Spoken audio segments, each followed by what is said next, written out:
Good evening, let's start the class of the day. आज की हम लोग क्लास स्टार्ट करते हैं from the rest of the portion of the article from the directive principle of state policy. जो directive principle of state policy का जो बचा हुआ भाग है वहाँ से हम लोग आज की क्लास को शुरू करते हैं। आज की सबसे हम ऑलमोस्ट हमारा चैप्टर क्लोज हो चुका है, ज़्यादा बचा नहीं रह गया है, थोड़ा सा ही रह गया है। Will try to finish it. आज इसको हम लोग ख़त्म करने की कोशिश करते हैं। तो सबसे महत्वपूर्ण चीज़ क्या है कि हमारे पास जो आर्टिकल रह गए हैं उसमें एक बहुत महत्वपूर्ण है प्रोटेक्शन ऑफ द इन्वायरमेंट। अब देखिए, प्रोटेक्शन ऑफ इन्वायरमेंट के लिए ख़ास बात क्या है, क्यों यह बहुत ज़रूरी है। प्रोटेक्शन ऑफ इन्वायरमेंट जरूरी इसलिए भी है कि इसके सहारे आप समझने की कोशिश करते हो अपने, ये क्लाइमेट चेंज में भी काम आता है। अगर हम इसको लोग पढ़ेंगे तो ये हमारे क्लाइमेट चेंज के लिए भी, ये हमारे लिए क्लाइमेट चेंज में भी काम आता है। तो let's see the first of the issue.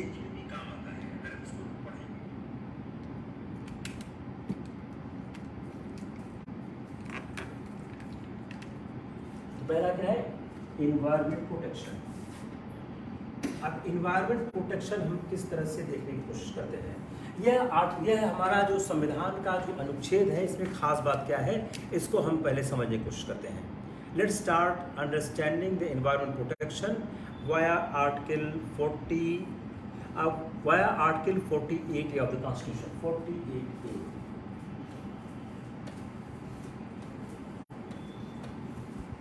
यह क्या कहता क्या है। इफ यू सी आर्टिकल 48 ये क्या बोलता है, यह बात करता है कि स्टेट इस बात के लिए ओब्लाइज है, स्टेट को यह कार्य कर, सारे राज्य के नीति निर्देशक तत्व ये कहते हैं राज्य को क्या करना चाहिए, राज्य को क्या करना चाहिए, इस बात को लेके सारे राज्य के हमारे नीति निर्देशक तत्व कहते हैं राज्य इस बात को करने के लिए प्रतिबद्ध है, या राज्य को यह करना चाहिए। क्या करना चाहिए कि कैसे हम इम्प्रूव करें अपने प्रोटेक्शन, जो अपने इन्वायरमेंट को हम कैसे प्रोटेक्ट करें।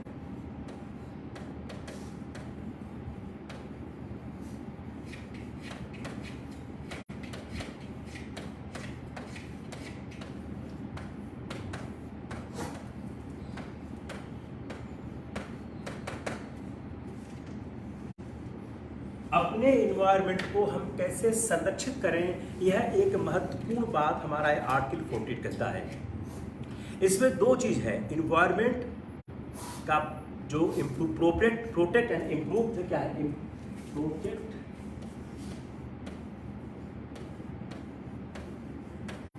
And improve.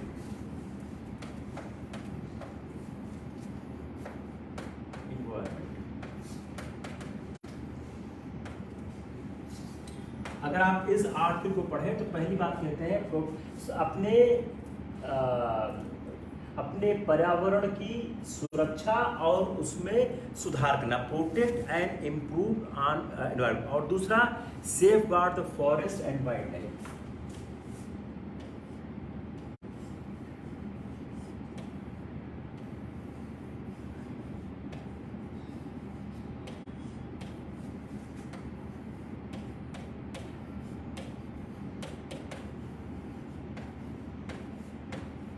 अब इसके साथ खास बात क्या है, जब आप क्लाइमेट चेंज को पढ़ने या समझने की कोशिश करें तो क्लाइमेट चेंज को पढ़ने और समझने में आप इसका इस्तेमाल करें।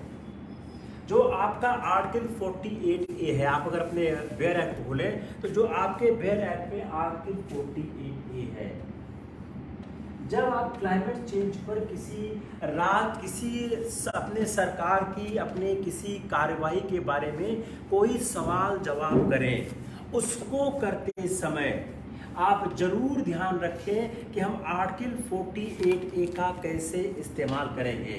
तो एक चीज आप क्या याद रखेंगे कि आर्टिकल 48A और क्लाइमेट चेंज,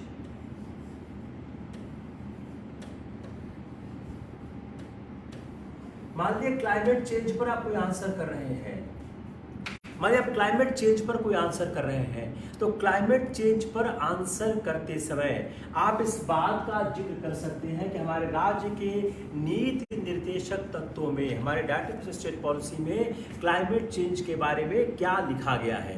तो यह आपके उत्तर को एक थोड़ा सा नया आयाम जरूर दे देगा कि भारत, चूंकि आप क्लाइमेट चेंज पर जो भी आंसर करेंगे वह इंटरनेशनल परिप्रेक्ष्य में करेंगे, क्योंकि क्लाइमेट चेंज है अपना वो पेरिस एग्रीमेंट से कंट्रोल होता है। पेरिस एग्रीमेंट से हमारा क्लाइमेट चेंज का सारा इश्यू कंट्रोल होता है।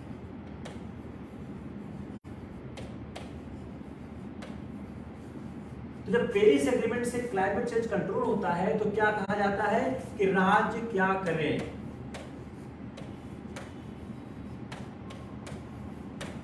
जब आता है राज्य क्या करें तो आप 48(1) लिखें कि हमारे संविधान में जो अनुच्छेद 48(1) है वह इस बात को कहता है कि हमारा कर्तव्य बनता है कि किस तरह से हम क्लाइमेट चेंज के मुद्दे पे काम करें। अब देखिए सबसे महत्वपूर्ण बात क्या है, ये हमने 42nd अमेंडमेंट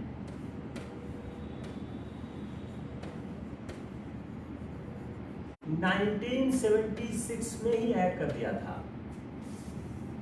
उस समय क्लाइमेट चेंज पर कोई चर्चा ही नहीं हो रही थी। At that time no discussion on climate change.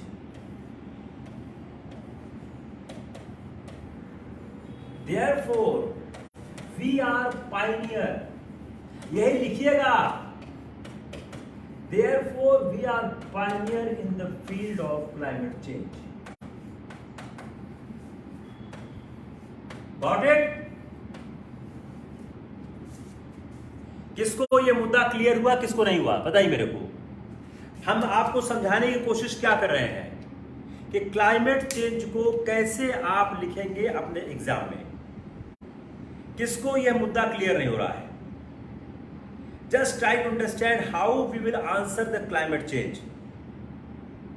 यह एक ऐसा प्रश्न है, एक ऐसा मुद्दा है जो कि आपके सम्मुख हमेशा ही आएगा।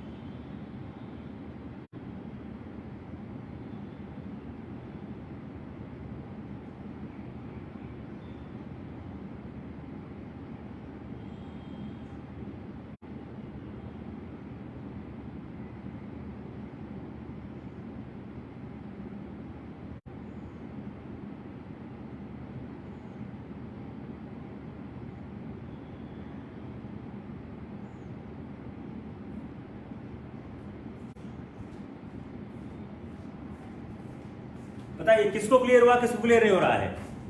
Tell me. क्या रिपीट कर दें? What want me to repeat? देखिए क्या है, हम कोशिश क्या कर रहे हैं।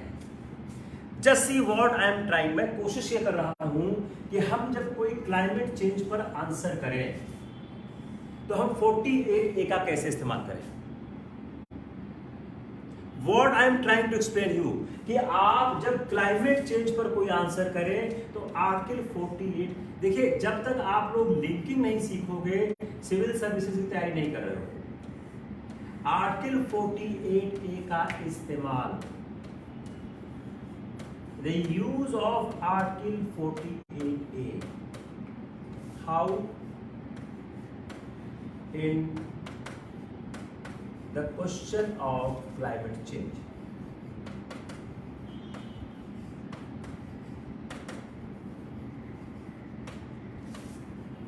अब देखिए आपको हम एक सवाल बनाते, चलिए सवाल देखिए। सवाल क्या है? भारत और क्लाइमेट चेंज।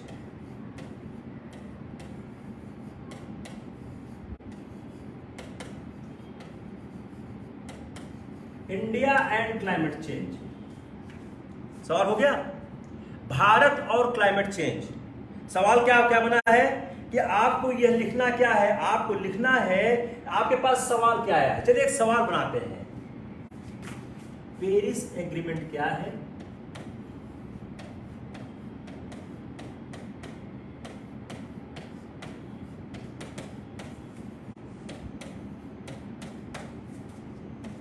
क्लाइमेट चेंज को लेकर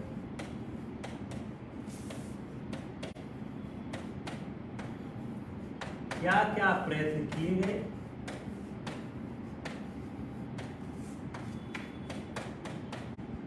और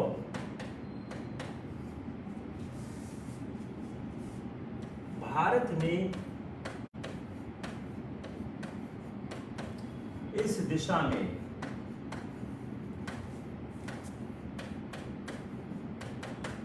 क्या प्रयत्न किया है। It is the question. मान लिया आप ये क्वेश्चन आपका 150 शब्द का है for example.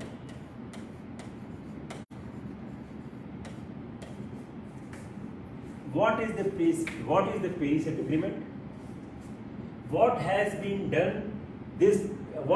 done with respect to the climate change by India? आप इसमें चाहे आप ऐड कर दें वर्ल्ड फोरम में क्या क्या किया गया और भारत ने इस दिशा में क्या क्या प्रयत्न किया। अब ये सवाल किसका है? यह सवाल आपके क्लाइमेट चेंज का है। किस में आएगा ये? आपके ये पेपर 3 में आएगा। अब हम इस सवाल का जवाब देते समय हम पॉलिटी का इस्तेमाल कैसे करें? अब इस सवाल का आंसर देते समय पॉलिटी का इस्तेमाल कैसे करें? समझ आ गया?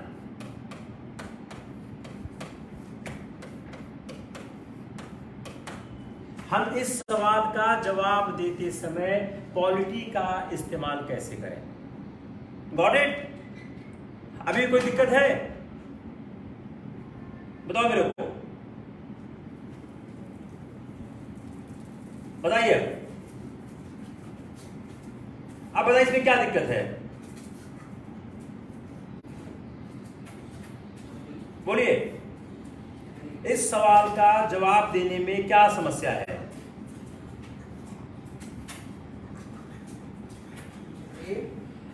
बिना पेरिस एग्रीमेंट हम लोग अलग से करेंगे। पेरिस एग्रीमेंट पूरा एक लेक्चर की मांग करता है। Will do Paris act in the detail, that is a part of the paper 3। जरूर कर देंगे पेरिस एग्रीमेंट, पक्का कर देंगे। किसको क्लियर नहीं हुआ? टेल मी,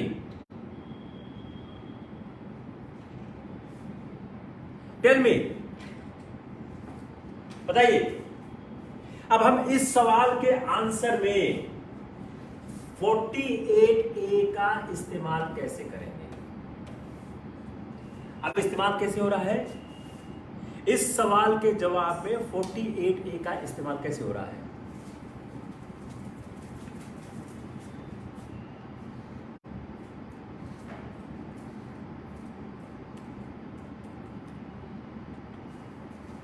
इस सवाल के जवाब में इस सवाल के जवाब में 48A का इस्तेमाल कैसे हो रहा है? बताइए मेरे को, टेल मी।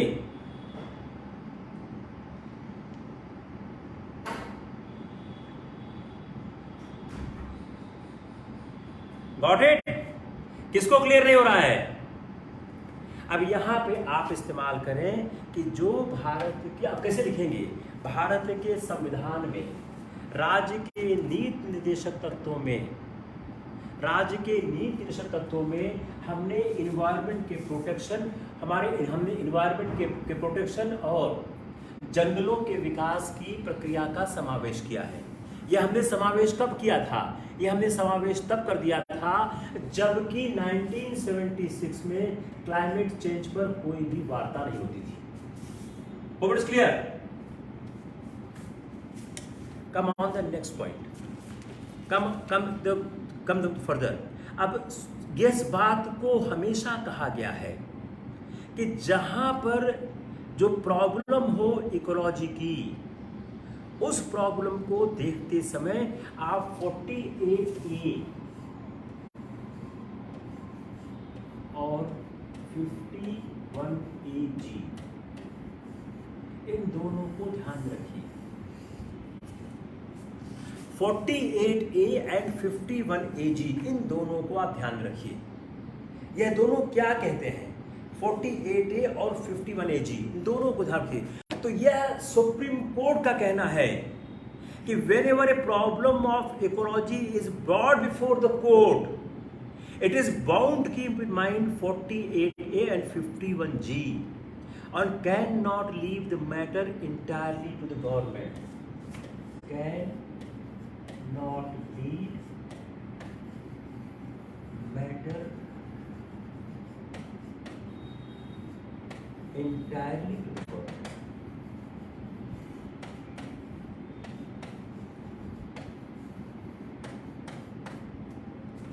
क्लियर हो गया?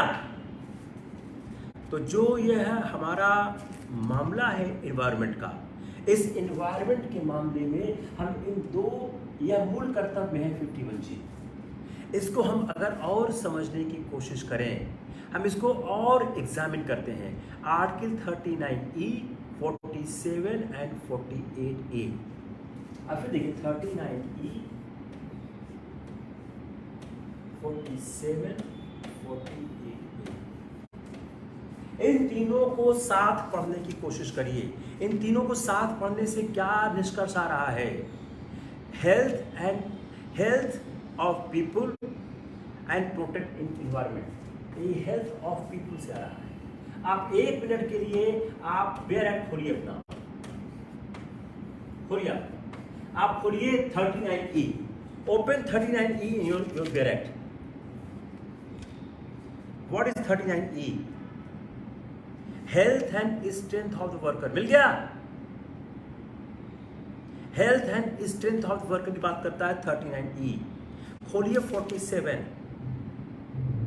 Nutrition level stand of living public health and open 48A। यह तीनों एक साथ क्या कहते हैं? यह तीनों के तीनों एक साथ क्या कहते हैं कि हमारे अपने लोगों की सेहत और इम्प्रूवमेंट, बगैर इन्वायरमेंट को ठीक किए, बगैर इन्वायरमेंट को ठीक किए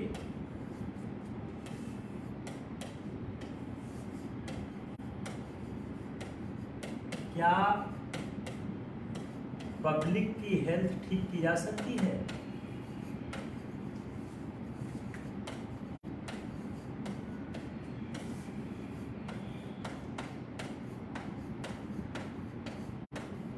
बताइए, अब आ गया? अब यहां से आप इस लाइन से यहां से आप यहां की यात्रा करेंगे। अब देखिए, now you read it. Hope it's clear.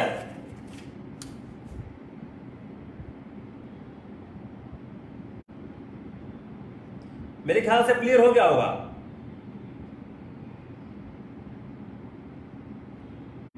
बोले, अभी भी कोई डाउट है?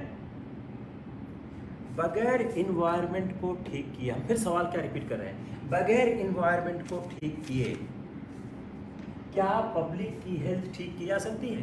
बोलिए, टेल मी।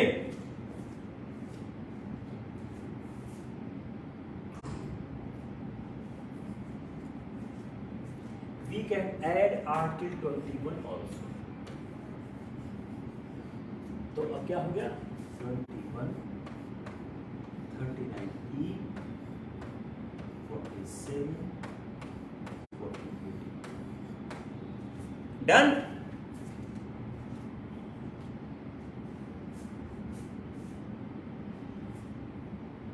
किसको क्लियर नहीं हो रहा है? Anyone has doubt?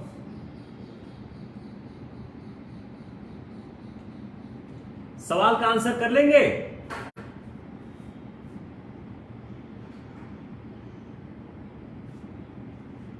बड़ी सिंपल सी बात है कि आप अगर कभी इन्वायरमेंट हेल्थ, हम इसको और थोड़ा से आप एक्सप्लेन करते हैं। अगर कभी आप इन्वायरमेंट पे हेल्थ पर किसी भी तरह के सवाल को हैंडल कर रहे हो, सवाल किसी भी तरह का हो, उसको हैंडल करते समय आप इन अनुच्छेदों का सहारा लें। ठीक है, बहुत सिंपल सी बात है।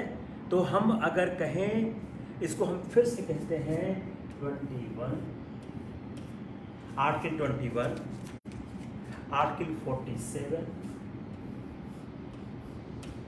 Article 48A, article 51AG। इसको हम अगर एक साथ पढ़ते हैं तो इसको एक साथ पढ़ने के बाद यह कंक्लूजन डिराइव होता है कि हमारी सरकार का दायित्व है, हमारी सरकार का दायित्व है कि वह वातावरण को शुद्ध रखे।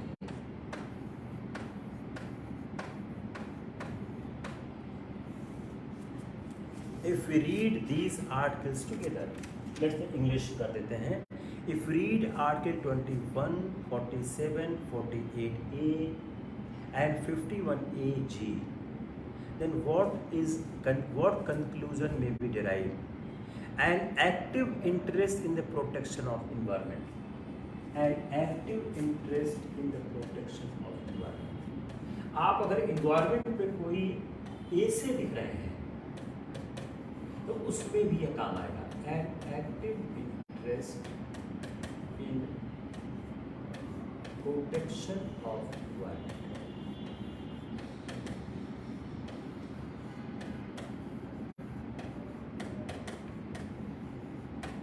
An active interest in protection of environment.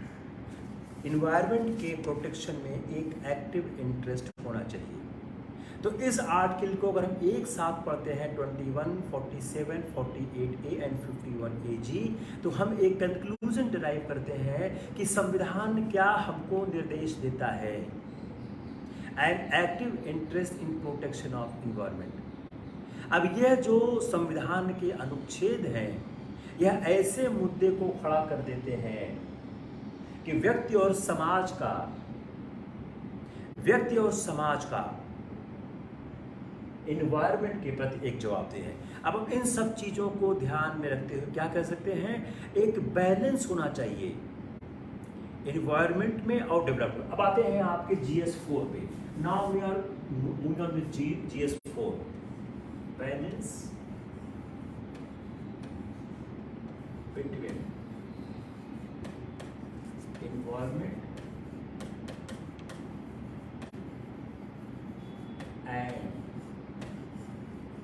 sustainable development.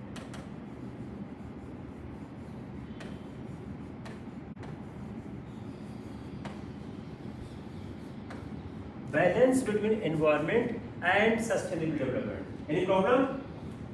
जल्दी बोलिए। इन्वायरमेंट में और सस्टेनेबल डेवलपमेंट में एक बैलेंस होना चाहिए।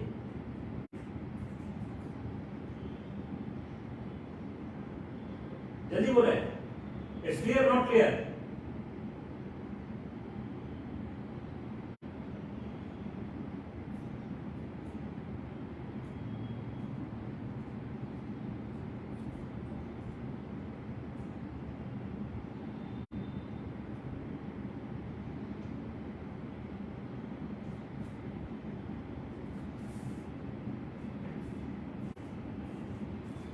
अब GS4 का सवाल कैसे हैंडल करेंगे बताइए मेरे को आप।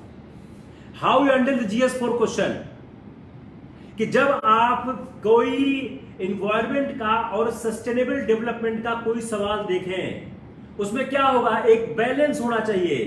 अब आप जब GS4 का कोई क्वेश्चन हल कर रहे हैं, आप फिर इसका इस्तेमाल करिए। You again use this when you are solving the GS4, you again use this.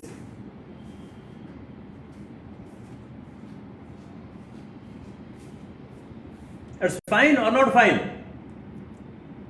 बोलिए, बोलिए।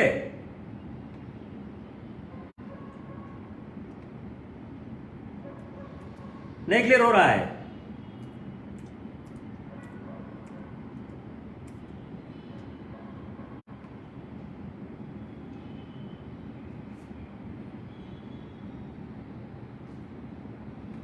बोले,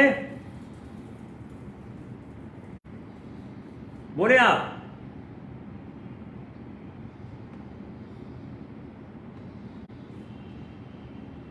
फाइन फाइन, चलिए, वेरी गुड वेरी गुड। थोड़ा सा टफ टास्क है, हम लोग आराम आराम से करते हैं, बहुत जल्दी की कोई जरूरत नहीं है। तो अब इसके बाद जब आपके पास यह इशू हो गया कि एक बैलेंस ड्रॉ होना चाहिए between preservation of the environment and sustainable development, तो उसका मतलब क्या हो गया? एक रिकंसिलिएशन होना चाहिए किसके बीच? अब इससे आगे आते हैं, अब इससे आप एक नंबर आगे आइए। Need to be have a reconciliation.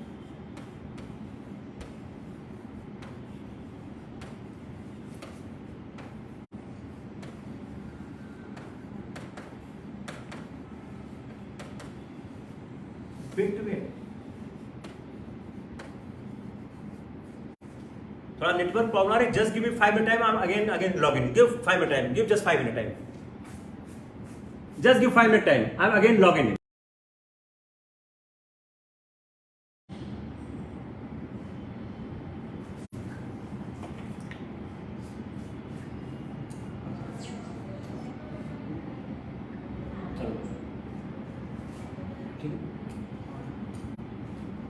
हाँ, लेट्स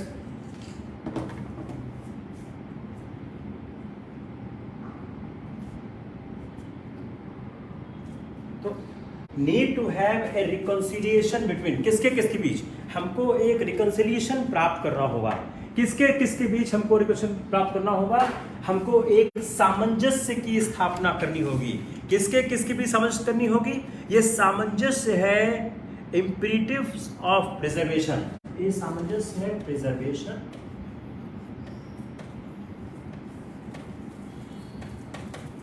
ये सामंजस्य किसके किस बीच है? ये सामंजस्य है प्रिजर्वेशन, और दूसरी तरफ क्या होगा? प्रिजर्वेशन ऑफ एनवायरनमेंट, और दूसरा क्या है? दूसरा क्या आएगा? Development of the economy.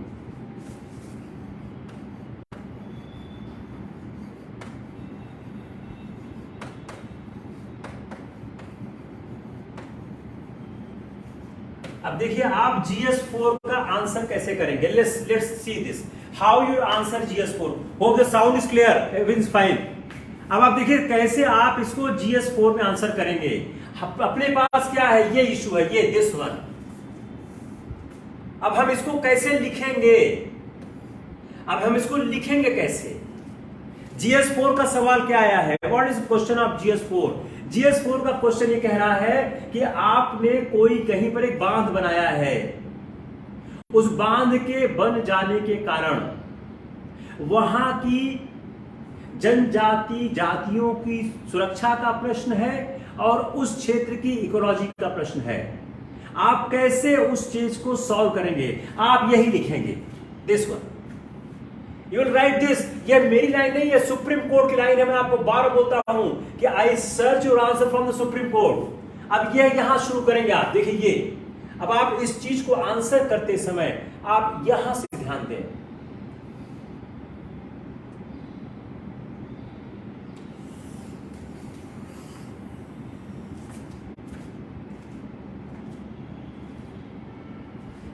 ये भी ऐड करें। ये देखिए, ये बुरा मान दिया। अब मैं यहां से एक्सप्लेन करता हूं। हमारा कर्तव्य क्या है? हम एनवायरनमेंट को ठीक रखें। जो हमारे संविधान का 39E है, 47 है, वह हमारे लोगों के स्वास्थ्य की बात करता है। अनुच्छेद 21 जो है, वह जो लाइफ टू पर्सनल लिबर्टी की बात करता है, वह भी कहता है कि व्यक्तियों को स्वस्थ एनवायरनमेंट प्रदान किए बगैर आप उनको किसी भी तरह से आप उनको जीवन की स्वतंत्रता नहीं दे सकते हैं।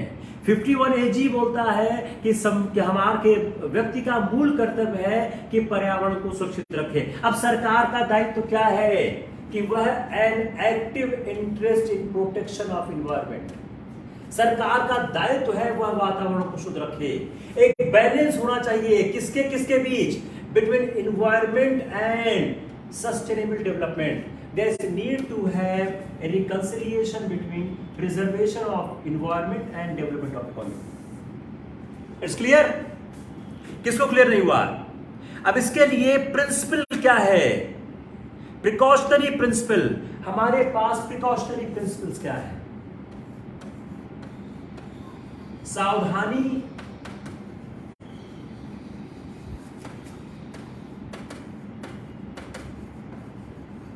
हम अपनी सावधानी पूर्वक जो सिद्धांत, हमारे प्रिकॉशनरी प्रिंसिपल्स क्या हैं, हमारा सिद्धांत क्या है, डॉक्ट्रिन ऑफ पब्लिक ट्रस्ट क्या है।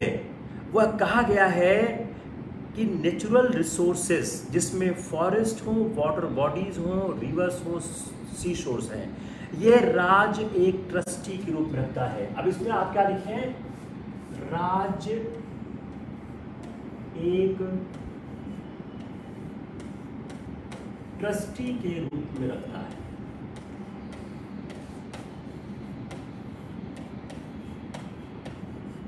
अब आप यहां पर दार्शनिक रूप में आ चुके हैं।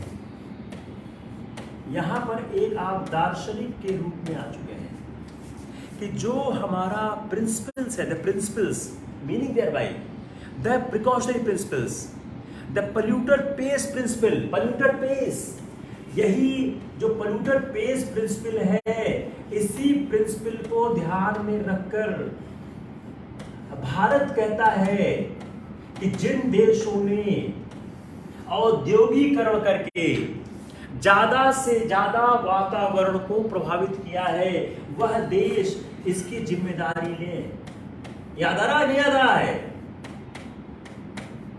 अगर आप भारत का रोल पढ़े, भारत क्या बोल रहा है, भारत तीसरे विश्व का प्रतिनिधित्व कर रहा है और भारत कह रहा है पोल्यूटर पेस प्रिंसिपल। ये पोल्यूटर पेस प्रिंसिपल किसने दिया है? भारत की सुप्रीम कोर्ट ने दिया है। उसने क्या बोला है कि वह व्यक्ति जिम्मेदारी ले जिसने ज्यादा वातावरण को खराब किया है। और यही प्रिंसिपल भारत थर्ड वर्ल्ड की ओर से लिख रहा है कि जिन्होंने औद्योगिकरण करके वातावरण को प्रभावित किया है, वह उसका खामियाजा भुगते। तो डॉक्ट्रिन ऑफ पब्लिक ट्रस्ट, तीसरा क्या है? Doctrine of public trust.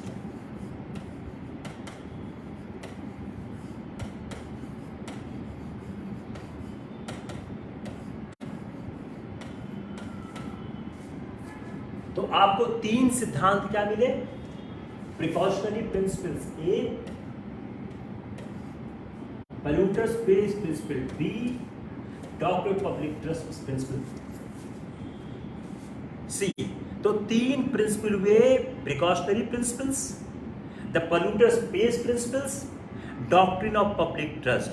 यह किसने डेवलप किया है? यह डेवलप किया है सुप्रीम कोर्ट ने। इसको लिखना ही लिखना है। यह आप क्लाइमेट चेंज में भी लिखेंगे इसको। Supreme Court has developed these three principles to protect the environment. These three principles. तो जो तीसरा प्रिंसिपल है डॉक्ट्रिन ऑफ पब्लिक ट्रस्ट, का मतलब क्या हो गया? तो अगर हम इन तीनों प्रिंसिपल्स को मिलाएं, अगर हम precautionary principle, polluters pays principle and doctrine of public trust तीनों को मिलाएं, तो उससे कंक्लूजन क्या आता है? कंक्लूजन आता है कि हमारी जो रिसोर्सेज हैं वह पब्लिक ट्रस्ट है। वह एक जो हमारे रिसोर्सेज हैं उसका क्या है? स्टेट ट्रस्टी है। यह आपके बेयर एक्ट में बहुत छोटा सा दिखता है, लक्ष्मीकांत ने बड़ा आराम से फिनिश कर दिया है, but it needs more and more. State एक ट्रस्टी है। किसका ट्रस्टी है? फ्यूचर जनरेशन के लिए। यह फ्यूचर जनरेशन के लिए यह ट्रस्टी है। या फ्यूचर जनरेशन के लिए इस हमारी संपदा को बचा कर रखना चाहिए। ये हमारी कॉमन प्रॉपर्टीज हैं। State cannot transfer public properties to private property. यहां आ गया आपका answer. One more important, state cannot transfer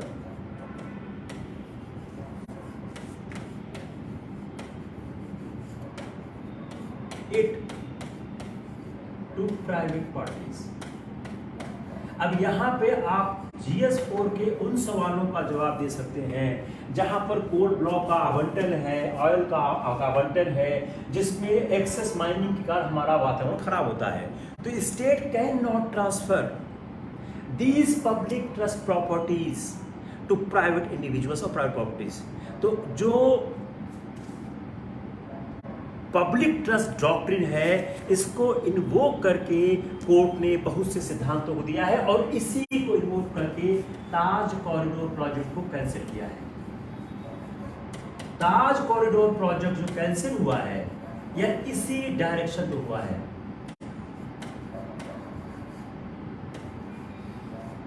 clear हो गया? किसको क्लियर नहीं हुआ बताइए? अपने कोई जल्दी नहीं, आराम से करते हैं। किसको क्लियर नहीं हुआ?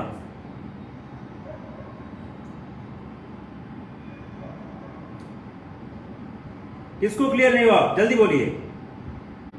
I will clear again. अपने कोई जल्दी नहीं है, अपने को सिर्फ आप समझे इसकी जल्दी है, बाकी कोई जल्दी नहीं है।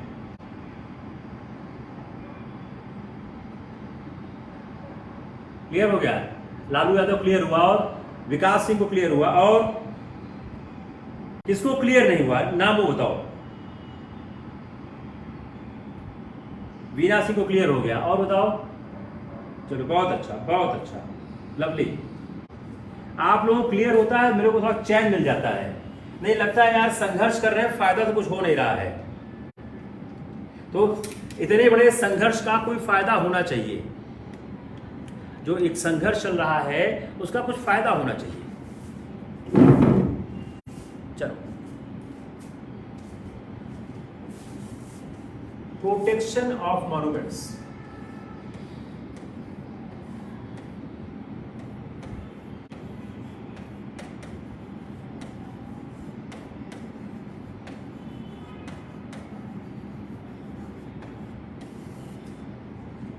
दिख गया आपको एक्ट में?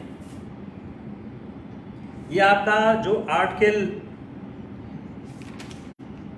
48A के बाद जो है आपका आर्टिकल 49 है, जो प्रोटेक्शन ऑफ मॉन्यूमेंट्स की बात करता है। ये इतना बड़ा इंपॉर्टेंट नहीं है, ये आसान सा है। तो इसमें आप एक चीज, बस दो तीन चीज ध्यान रखें कि जो आर्टिस्टिक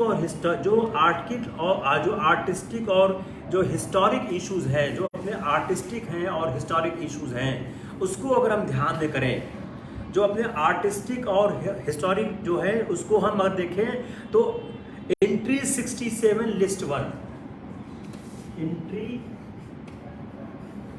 67 लिस्ट 1, आप देखिए खोल के अपनी एंट्री 67 लिस्ट 1, इसको आप खोल के देखें।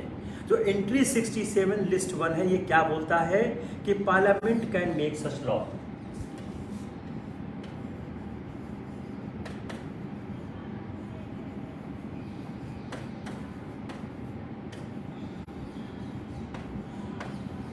तो एक और सवाल क्या हो गया कि प्रोटेक्शन ऑफ मॉन्यूमेंट में जो एंट्री 67 में है उसमें पार्लियामेंट लॉ बना सकता है, यह बात कही गई है। आर्टिकल 49A को आप 51AG के साथ देखें, इसको देखें 49 को 51AG इसके साथ देखें, तो उन दोनों के साथ देखने से आपको देखेगा कि कैसे उसको मॉन्यूमेंट को प्रोटेक्शन दिया जाना चाहिए। बड़ा आसान सा है। कम on the separation of judiciary, separation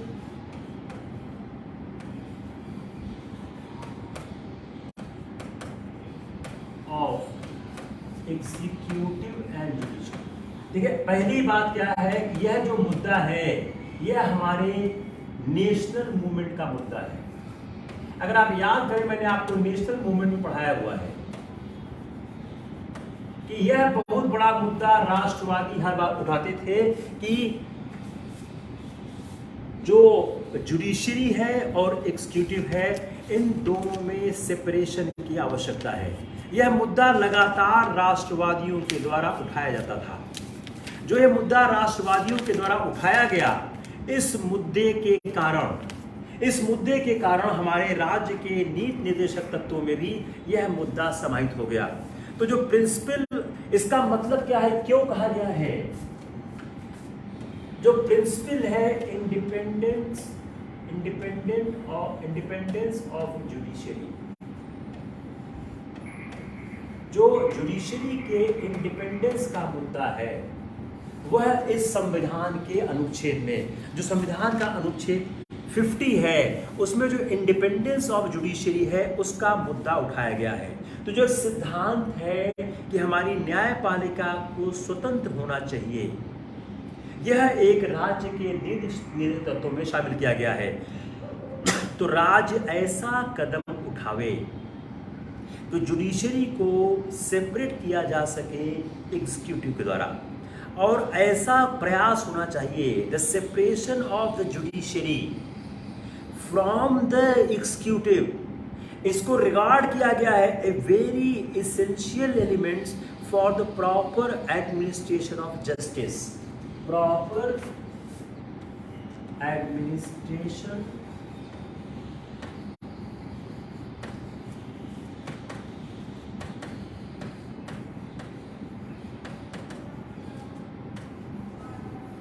of justice,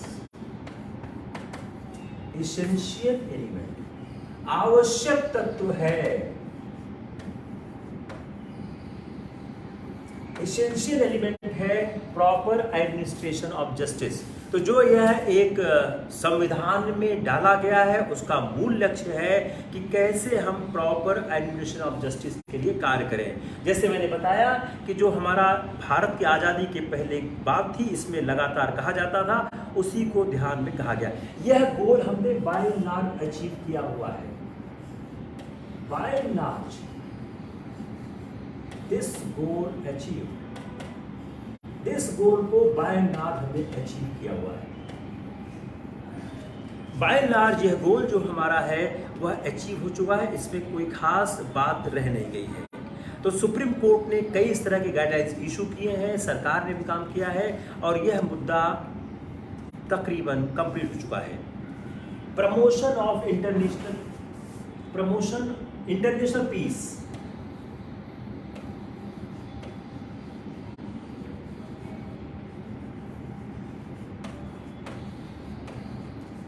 बहुत महत्वपूर्ण आर्टिकल है हमारे संविधान में कि हम इंटरनेशनल पीस के प्रमोशन के लिए काम करें। अगर हम इस आर्टिकल को पढ़ने की कोशिश करें, आप देखें इस आर्टिकल के 3-4 प्रोविजन हैं, A, B, C, D। तो जो प्रमोशन, अगर हम इस बात को देखें तो यह जो प्रमोशन ऑफ इंटरनेशनल पीस है वह 1897 के अमरावती कांग्रेस के अधिवेशन में भी बात कही गई थी।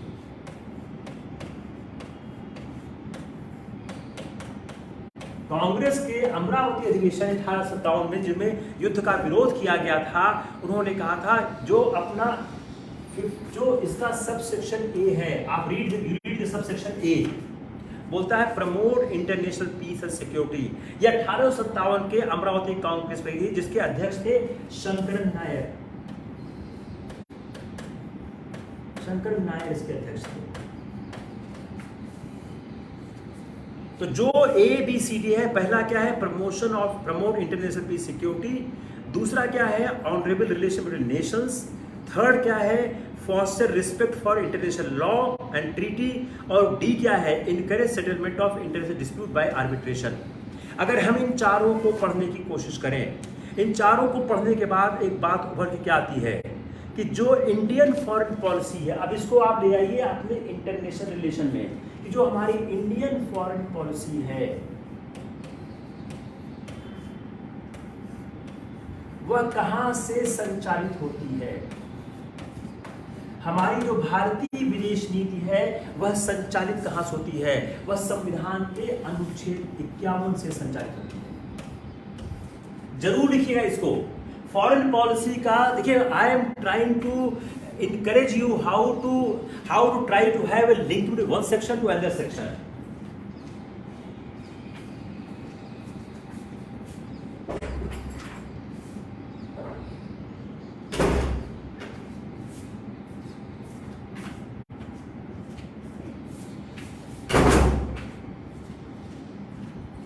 तो जो भारत की विदेश नीति है वह कहां संचालित हो रही है? वह आर्टिकल 51 से संचालित हो रही है।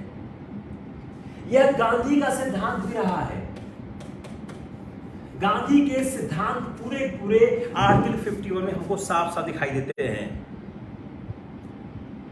अगर हम आर्टिकल 51 को देखें तो आर्टिकल 51 को देखते समय यह साफ हमको दिखता है कि म्युनिसिपल लॉ और इंटरनेशनल लॉ को कैसे हम कंट्रोल करें।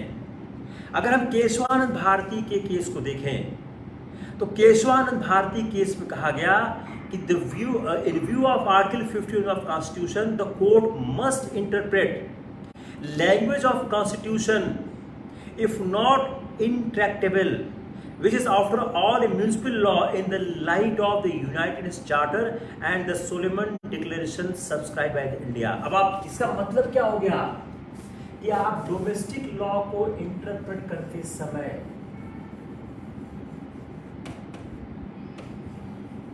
यह आपकी क्लीन एनर्जी का मुद्दा चल रहा है, उसमें काम आएगा। डोमेस्टिक लॉ को विवेचित करते समय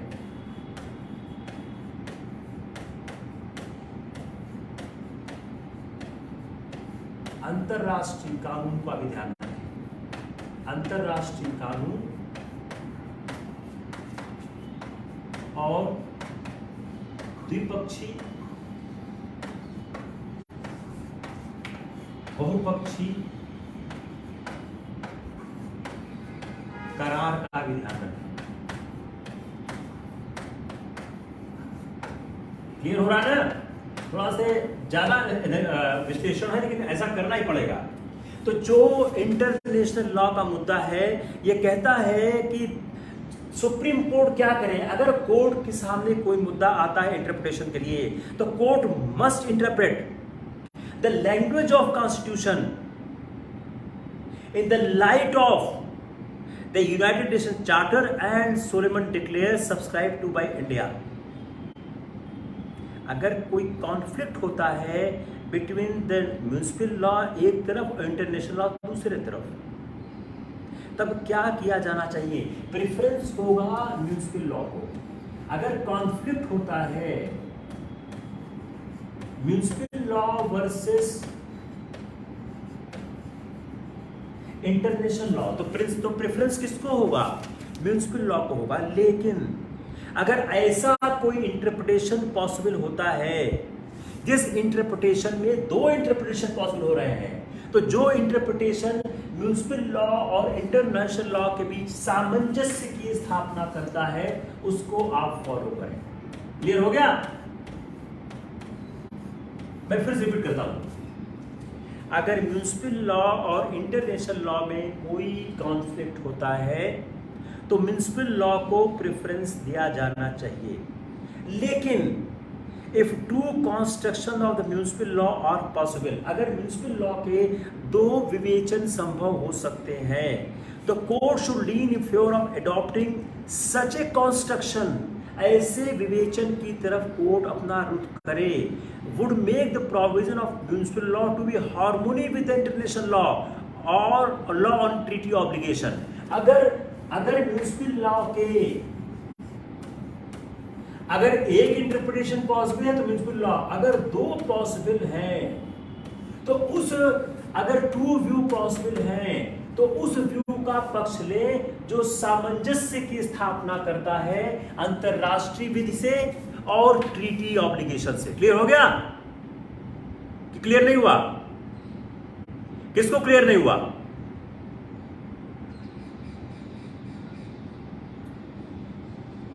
लिखते जाओ क्लियर नहीं हुआ। अब इसके साथ आप पढ़िए आर्टिकल 253 एंड एंट्री 1। खोलिए आर्टिकल 253 एंट्री 1। देखिए सवाल इसी को बना के पूछ देते हम लोग समझ नहीं पाते हैं। आर्टिकल 253 एंड जो लिस्ट 1 की एंट्रीज है, जो लिस्ट 1 की एंट्रीज है, जो उसके लिए एंट्री है, तो आप हम कंफाइन करते हैं आर्टिकल 253, इसी से आपका काम हो जाएगा। लिस्ट छोड़ दीजिए आप। अब आप ओपन करिए आर्टिकल 253। आर्टिकल 253 क्या कहता है? Just open article 253। हमने इसको पढ़ाया हुआ है सेंटर स्टेट रिलेशन के समय, कोई नई चीज नहीं बता रहा हूं, बस just I am adding this with you. Article 253 क्या बोलता है? Legislation for giving effect to international law. यह बोलता है कि पार्लियामेंट के पास पावर है to make any law for the whole or any part of the India for implementing any treaty agreement or convention with any other countries or any decisions made at any inter-conference association or other bodies। का मतलब क्या हुआ कि article 253 बोलता है कि संविधान के पास यह अधिकार है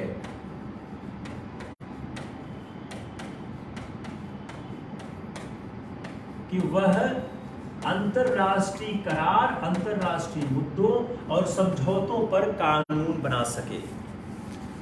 तो अनुच्छेद 253 स्टार्ट कहां से होता है? Not with standing. मतलब क्या है? यह सबको सुपर पावर कर रहा है, सबके बाहर आ रहा है। तो इसका मतलब क्या हो गया कि यह ऑपरेट करता है। यह जो ऑपरेशन है, जो आर्टिकल 245 और 256 है, यह जो 253 है, जो आर्टिकल 245 एंड 246 इन दोनों के ऊपर अधिमानता रखता है। जहां नॉट विथ स्टैंडिंग आता है, उसका मतलब क्या हो गया कि पिछले प्रोविजंस के होने के बावजूद यह लागू हो जाएगा। क्लियर हो गया? जल्दी बोलो, क्लियर नहीं हुआ? तो जो अनुच्छेद 245 और 46 जो कहता है कैसे कानून बन सकते हैं, उस पर 253 की अभिमानता है।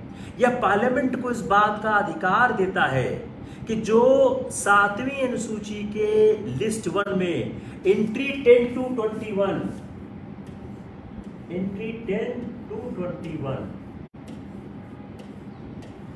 7वीं अनुसूची की जो एंट्री 10 to 21 है, इसमें जो मामले लिखे गए हैं, जो इंटरनेशनल लॉ से संबंधित हैं, उसको बनाते समय आर्टिकल 51 का ध्यान रखो। क्लियर हो गया? अब मैं फिर से करता हूं। लिस्ट 1 एंट्री 10 to 21,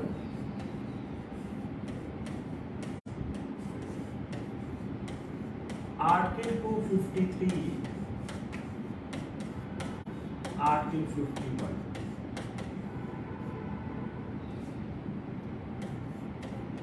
इतना पे मैं अभी आपको समझाता हूं, सब क्लियर हो जाएगा। आर्टिकल 253 को इस्तेमाल करते समय जो पहली सूची की एंट्री 10 to 21 है, अगर आप कोई कानून पार्लियामेंट बना रहा है तो अनुच्छेद 51 का वह ध्यान रखे। आर्टिकल 51 का ध्यान रखते हुए कोई कानून बनाया जाना चाहिए। It's clear?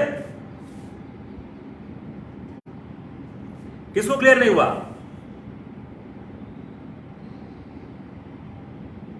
अब आप आर्टिकल 51C देखिए एक मिनट के लिए।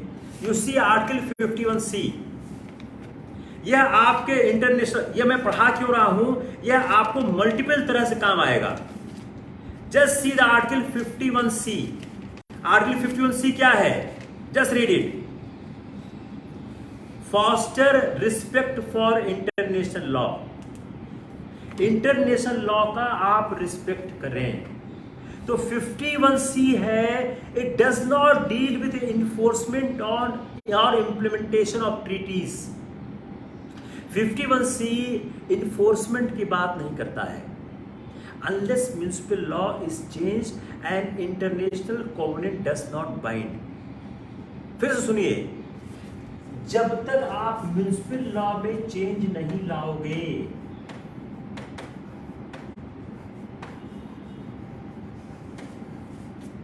जब तक आप म्युनिसिपल लॉ में चेंज नहीं लाओगे,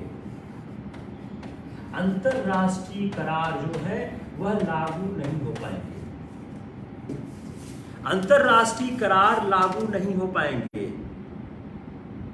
इसलिए सिर्फ म्युनिसिपल लॉ बाइंड करते हैं कोर्ट को। इसलिए आपको करना क्या पड़ेगा? आपको म्युनिसिपल लॉ में परिवर्तन लाना पड़ेगा। किसके लिए लाना पड़ेगा? अंतरराष्ट्रीय कानूनों को लागू करने के लिए।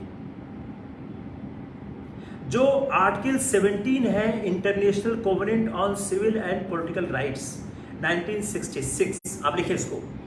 आर्टिकल 12 है, universal declaration of human right 1948।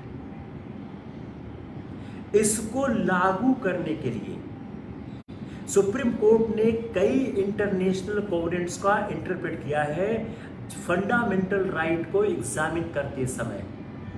जैसे आप उसमें एग्जाम्पल में 3 आप देता हूं।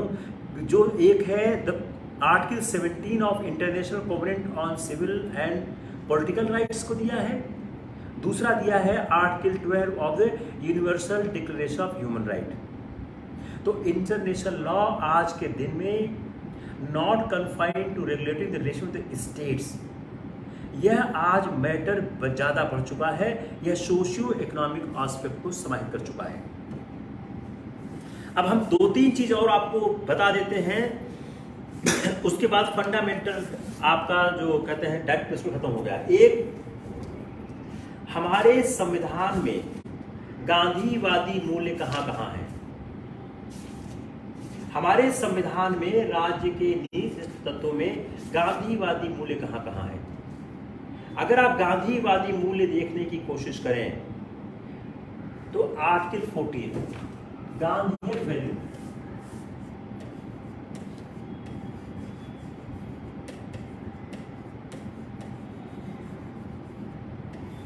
आर्टिकल 14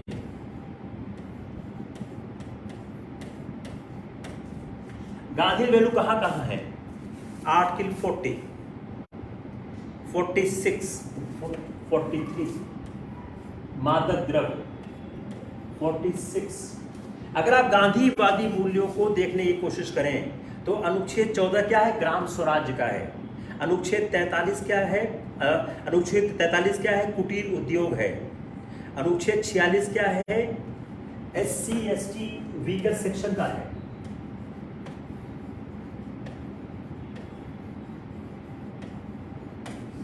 फोर्टी, 43, 46 आप बढ़ते जाइए। 47,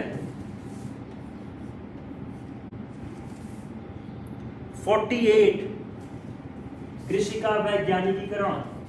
40, 43, 46, 47, 48, 48A,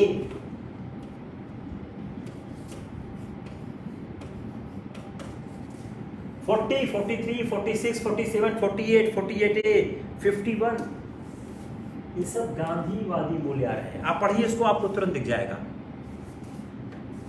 जो आर्टिकल 38 है उसमें भी गांधीवादी मूल्य है। राज्य को सोशल और वेलफेयर ऑफ द पीपल होना चाहिए। 38 मैंने आपको एक हिंट दे दिया, इससे आप और देखने की कोशिश करें गांधीवादी मूल्य कहां कहां प्राप्त हो रहे हैं। अगला इशू हमारे, अब आप 3-4 इशू में आपको लक्ष्मीकांत की किताब में लिखा हुआ, मैं पढ़ा नहीं रहा हूं। Implementation of the directive principles, Laxmikanth की किताब में आप पढ़ दीजिएगा। इंप्लीमेंटेशन ऑफ डायरेक्टिव प्रिंसिपल्स, इसमें कोई समझाने लायक है नहीं, न कोई भी विचर है। Implementation of directive principles Laxmikanth की किताब में है। ये सवाल क्या बनेगा कि डायरेक्टिव प्रिंसिपल्स का इंप्लीमेंटेशन कैसे हुआ है, क्या क्या हुआ है। उन्होंने पूरी लिस्ट बनाई है, उस लिस्ट को रटना ही, सबको समझाना नहीं है। तो इंप्लीमेंटेशन ऑफ डायरेक्टिव प्रिंसिपल्स उन्होंने 17-18 पॉइंट उन्होंने वहां लिखे हुए हैं, आप उसको जरूर देख लीजिएगा, वो आपके काम के आएगा। यूटिलिटी ऑफ डायरेक्टिव प्रिंसिपल्स, दूसरा उन्होंने एक लिस्ट बनाई है यूटिलिटी ऑफ डायरेक्टिव प्रिंसिपल्स। भैया देख लीजिएगा, मैंने मोर और पढ़ाया हुआ है।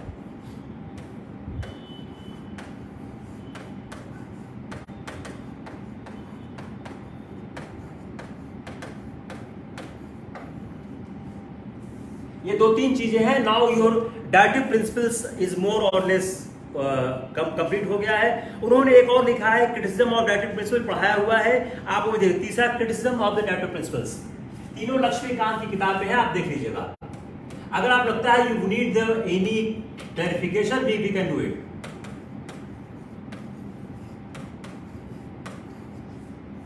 बड़ा सिंपल कॉन्सेप्ट है। Now move on the fundamental duties.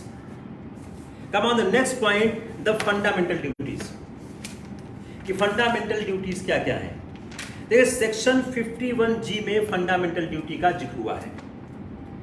तो 51G इस आर्टिकल में, संविधान के 51G में 51A में any doubt in the directive principles? If yes, I can clear it. Any doubt in the directive principles? If not, then move on the fundamental duties.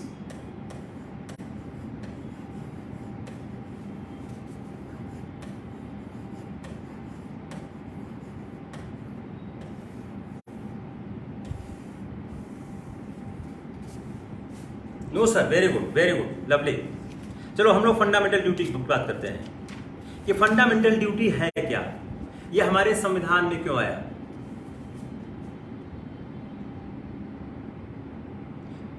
बिना राज्य नहीं बना सकता, यह केंद्र बना सकता है।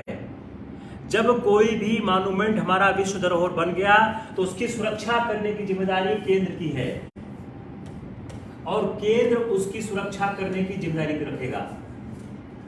कानून बना सकता है केंद्र, उसकी सुरक्षा करने का कोई भी कानून केंद्र बना सकता है। और कोई सवाल? No doubt. चलो अब जो फंडामेंटल ड्यूटीज है इसको हम समझने की कोशिश करते हैं कि फंडामेंटल ड्यूटी क्या है, ये हमारे संविधान में किस तरह से आई है, इसका पर्पस क्या है, इसका लक्ष्य क्या है। अब सारी चीज़ों को समझने की कोशिश करते हैं। मेरे ख्याल 10-15 मिनट लगेगा, 10-15 मिनट में हो जाना चाहिए। अगर हम क्या फंडामेंटल ड्यूटी हमारे संविधान का ही अंग है या इसको हम कहीं और से लेकर आए हुए हैं, तो जो आर्टिकल 51A है कहता क्या है। आर्टिकल 51A कहता है इंडियन सिटीजन को कुछ कार्य करने चाहिए। यह एक्सप्रेस करता है, यह क्या एक्सप्रेस करता है, यह एक्सप्रेस करता है सेंटिमेंट्स ऑफ द सेंटिमेंट्स, यह सेंटिमेंट्स की बात करता है, यह सेंटिमेंट्स की बात करता है। तो अगर हम इसको देखें तो और देशों के संविधान में भी इसका जिक्र हुआ। कहां का हुआ है?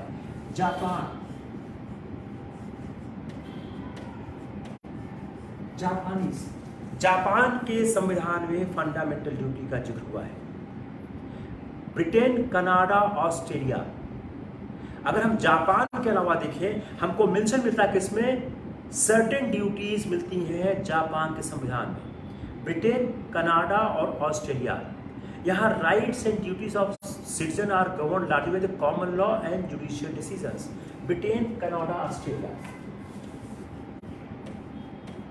बहुत ध्यान सुनिएगा, हल्का हल्का फर्क है, एक ही मत लिख जाइएगा। Britain, Canada, Australia. Britain, Canada और ऑस्ट्रेलिया में क्या है? जापान में सर्टेन फंडामेंटल राइट का जिक्र है। ब्रिटेन, कनाडा, ऑस्ट्रेलिया में राइट्स एंड ड्यूटीज हैं। गवर्न कैसे होती? कॉमन लॉ से। Rights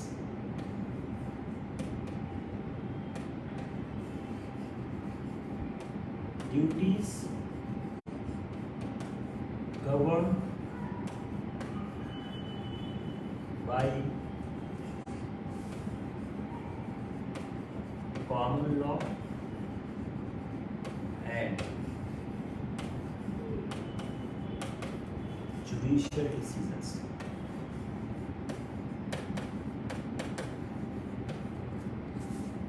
got it? बहुत सिंपल सा है, कॉमन लॉ और जुडिशियल।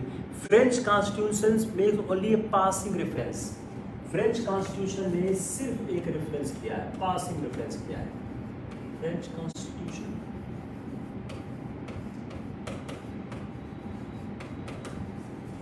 ओनली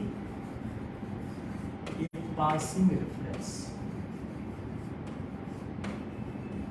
ड्यूटीज का सिर्फ एक पासिंग रेफरेंस मिलता है हमको फ्रेंच के constitution, French constitution only a passing reference. American constitution only for fundamental right, American constitution, American no mention, कोई मेंशन नहीं। अमेरिकन कॉन्स्टिट्यूशन में फंडामेंटल ड्यूटीज का कोई भी मेंशन प्राप्त नहीं होता, कोई भी मेंशन नहीं किया गया है।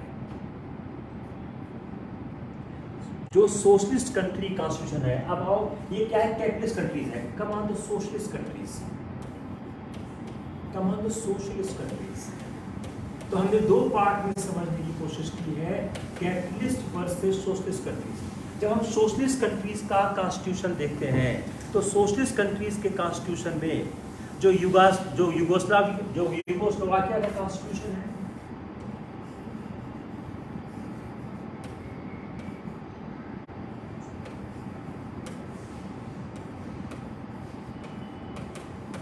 जो यूएसएसआर हुआ करता था, अब तो रशिया हो गया, यूएसएसआर के कॉन्स्टिट्यूशन में इसमें फंडामेंटल ड्यूटीज का जिक्र मिलता है, जिस बात कही गई। तो सोवियत कॉन्स्टिट्यूशन में एक पूरा चैप्टर है, सबसे ज्यादा जिक्र कहीं अगर फंडामेंटल ड्यूटी का है तो सोवियत कॉन्स्टिट्यूशन में है, जहां पूरा एक चैप्टर लिखा गया है। रिपब्लिक ऑफ चाइना, उसने भी specific fundamental rights, fundamental duties का जिक्र किया है, और चाइना ने किया है।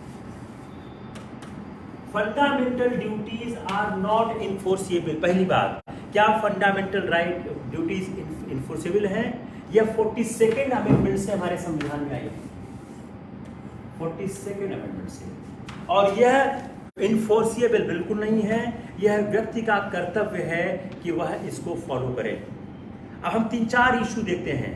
Playing of national anthem,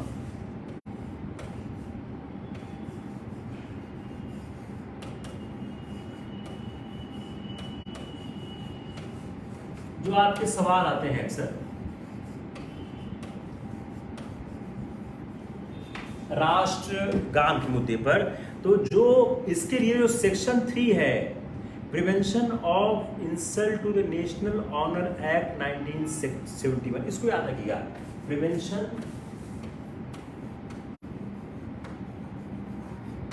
of national honour act 1971, जो prevention of national honour act 1971 है, इसको अगर हम पढ़ें तो इसका जो सेक्शन 3 है, इसमें इस बात का जिक्र किया गया है।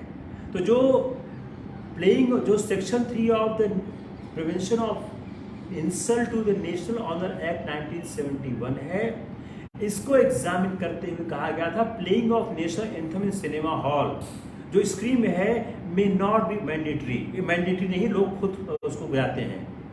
आर्टिकल 51AG पढ़ें तो क्या बोलता है, ये ड्यूटी है सेंट्रल गवर्नमेंट की, वह इंट्रोड्यूस करे compulsory teaching of lessons at least for 1 hour week में, सप्ताह में 1 घंटे, वह ऐसी कंपल्सरी टीचिंग करे जो हमारे protection on improvement of natural environment के लिए प्रेरित कर सके। तो गवर्नमेंट ऐसी टेक्स्ट बुक लिखे जिसमें इस तरह के एजुकेशन को प्रोवाइड किया जाए। तो डायरेक्ट किया कि गवर्नमेंट को to get text book written on the subject and distribute them to education institution free of cost. उससे क्या होगा, हमारे पर्यावरण के, अब इसको फिर ऐड करिएगा उसमें, पर्यावरण और सफाई पर ध्यान दिया जा सके। तो एक चीज क्या हो गई कि सरकार को डायरेक्शन दिया सुप्रीम कोर्ट ने कि ऐसा सरकार किताबों को लिखे कि वह किताबें लोगों को इस काम के लिए प्रेरित कर सके। तीसरी बात, जो फंडामेंटल ड्यूटी है वह फंडामेंटल राइट के साथ पढ़कर देखी जानी चाहिए। अगर कोई व्यक्ति अपनी फंडामेंटल ड्यूटी को पूरी नहीं करता है तो उस व्यक्ति का फंडामेंटल राइट उसको नहीं दिया जाना चाहिए। Got it? Any confusion? यह आपके 4-5 महत्वपूर्ण चीजें हैं, आप इसको जरूर देख लें। अगर हम इसको हम कंक्लूड या समराइज करने की कोशिश करें कि फंडामेंटल ड्यूटी के क्या क्या इंपॉर्टेंट एस्पेक्ट हैं, जो 51A है रिफर करता है ओनली इंडियन सिटीजन, सिर्फ इंडियन सिटीजन की बात करता है, जबकि फंडामेंटल राइट इंडियन सिटीजन की बात नहीं करता है, बहुत सी बातें वह इंडियन सिटीजन के बाहर भी करता है। Article 31C also enables the parliament to make suitable laws to enforce some other duties। अगर आप 31C को आप पढ़ें तो वह भी यह बात करता है कि कुछ ड्यूटीज को इन्फोर्स किया जाना चाहिए। तो article 31C also enable parliament to make suitable laws, कि ऐसे लॉज आप बनाइए to enforce some other duties। वह क्या क्या हो सकते हैं? जो ड्यूटीज वह हो सकते हैं जो आपके BFHJ में डिफाइन किए गए हैं। तो फॉर एग्जाम्पल ड्यूटीज जो कंटेन किए हैं बी, आप लिखें B small F small H and small J, BFHJ, BFHJ। अब पढ़िए क्या क्या है। Open the barrack for a moment.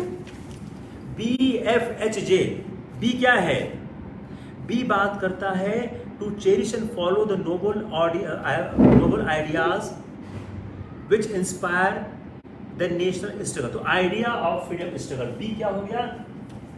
idea of freedom struggle।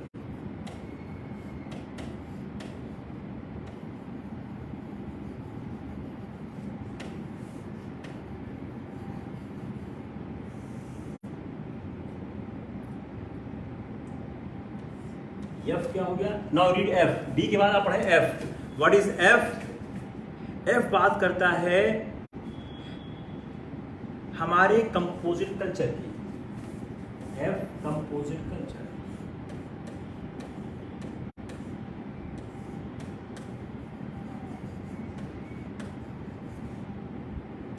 H किसकी बात करता है? जस्ट सीधा एच। एच किसकी बात करता है? एच बात करता है साइंटिफिक टेम्पर। Scientific temper.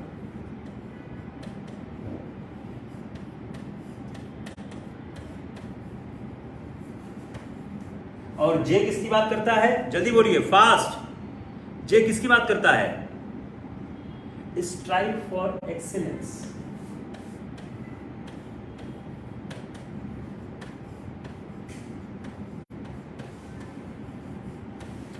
देश के विकास के लिए, देश के विकास के लिए, देश के विकास के लिए, देश की एकता के लिए, देश की अखंडता के लिए इनकी आवश्यकता है। क्लियर हो गया? मैं क्यों कह रहा था, समझ आ गया? यह किसी डिफिनिट आइडिया को एक्सप्रेस नहीं करते हैं। यह जो आपके फंडामेंटल ड्यूटीज के पार्ट हैं, देखिए आप प्लस भी देखिए माइनस देखिए, जो ये ड्यूटीज हैं इनको कैसे आप सुटेबल लॉ बना के इन्फोर्स करेंगे, ये बहुत जरूरी है हमारे देश के लिए। इट्स ट्रू दैट, लेकिन इसको हम कैसे कोई लॉ बना के इंप्लीमेंट करें? तो जो हमारा 51A है, जो हमारे फाइन सेंटिमेंट्स को एक्सप्रेस कर रहा है, कुछ तो ऐसे डिफिनिट हो सकते हैं कि जो ये आप जो पढ़ रहे हैं BFHJ, इसको लागू करने के लिए कैसे कानून बनाए जाए, यह व्यक्तियों की इंडिविजुअल रिस्पॉन्सिबिलिटी हो सकती है। कोई मैंडेट कैसे दे सकता है? कोई ऐसा प्रोविजन नहीं है जो क्लैरिफाई कर सके the relation of fundamental right and fundamental duty. 15A does not expressly cast any fundamental duty on the state। यह स्टेट पर कोई ड्यूटी कास्ट नहीं कर रहा है। The duty of it, the duty it is casted duty on every citizen। It is a collective duty and responsibility of this citizen। तो यह राज्य और व्यक्ति का एक collective responsibility है। अगर कोई व्यक्ति नेशनल एंथम को पे खड़ा हुआ है लेकिन नेशनल एंथम को नहीं गा रहा है, तो वह उसका डिसरिस्पेक्ट नहीं शो कर रहा है। ये केस लॉ हुआ है, इसको आप लोग जो याद रखिएगा। अगर हम आर्टिकल 48A और 50A1AG को पढ़ें, जो हमने अभी आपको थोड़ी देर पहले पढ़ समझाया हुआ है, अगर हम दोनों को पढ़ के समझने की कोशिश करें तो article 48A impose a duty on the state. अब समझने की कोशिश करिए 48A and 51AG। Just try to understand a very fine line. 48A and 51AG, यह राज्य पर दायित्व थोपता है, राज्य पर दायित्व डालता है।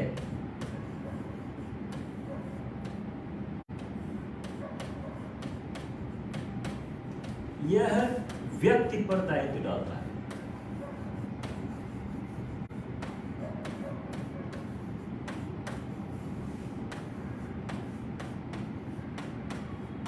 क्लियर हो गया? 48A एंड 51AG में क्या फर्क है? एक राज्य पर दायित्व डालता है। 48A imposes a duty on the state to preserve environment. I'm again repeating. 48A imposes a duty on the state to preserve environment. 51AG imposes a fundamental duty on every citizen for the same purpose. It's clear? नहीं clear हुआ? नहीं clear हुआ? किसको clear नहीं हुआ है? 51A अब बड़ा इंटरेस्टिंग है। 51A बड़ा इंटरेस्टिंग है संविधान पढ़ना। ये आया है संविधान संशोधन से। ये भी सवाल प्रीलिम्स का हो गया। कौन सा संविधान संशोधन है? 51A यह आया है संविधान संशोधन से। तो क्या ये इंट्रोड्यूस किया गया? ये 2002 में आया है 51 वाया द संविधान संशोधन 86th अमेंडमेंट। यह 86th अमेंडमेंट से आया हुआ है। 86th अमेंडमेंट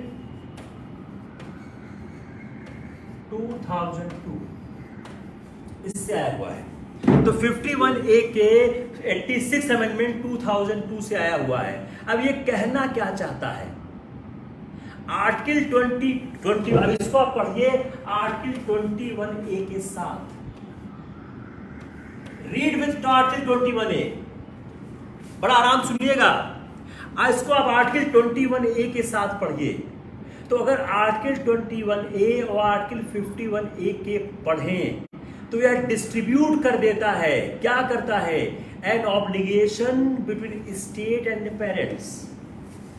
जैसे आप इसको समझा, समझिए 51A एंड 51A के क्या करता है? यह डिस्ट्रीब्यूट कर रहा है।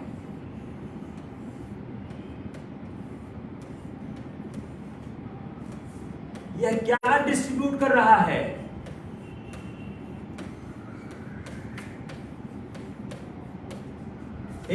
एन ऑब्लिगेशन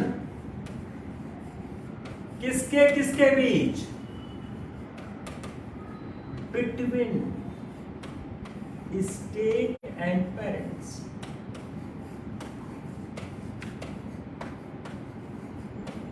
क्लियर हो गया? हम फिर रिपीट कर रहे हैं 21A एंड 51A के दोनों संविधान संशोधन से हमारे संविधान में आए हैं। यह क्या कर रहे हैं? ये एक ऑब्लिगेशन उत्तरदायित्व को डिस्ट्रीब्यूट कर रहे हैं। किसके किसके बीच? राज्य के बीच, राज्य के बीच। क्या हो गया? वीडियो नहीं आ रहा है? यहां तो आ रहा है।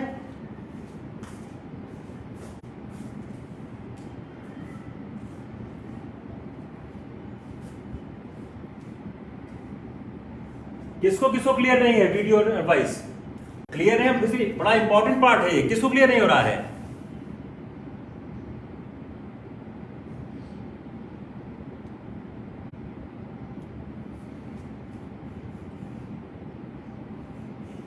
No problem. ठीक हो गया? ठीक हुआ नहीं हुआ? जिसका वीडियो खराब था वो ठीक हुआ है, ठीक नहीं हुआ अभी तक?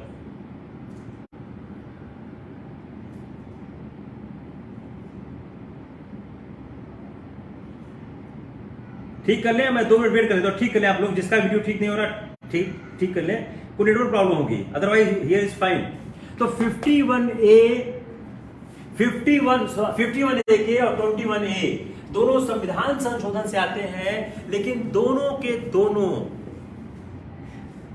ऑब्लिगेशन को डिस्ट्रीब्यूट करते हैं between states and the parent. आप कैसे कर रहे हैं?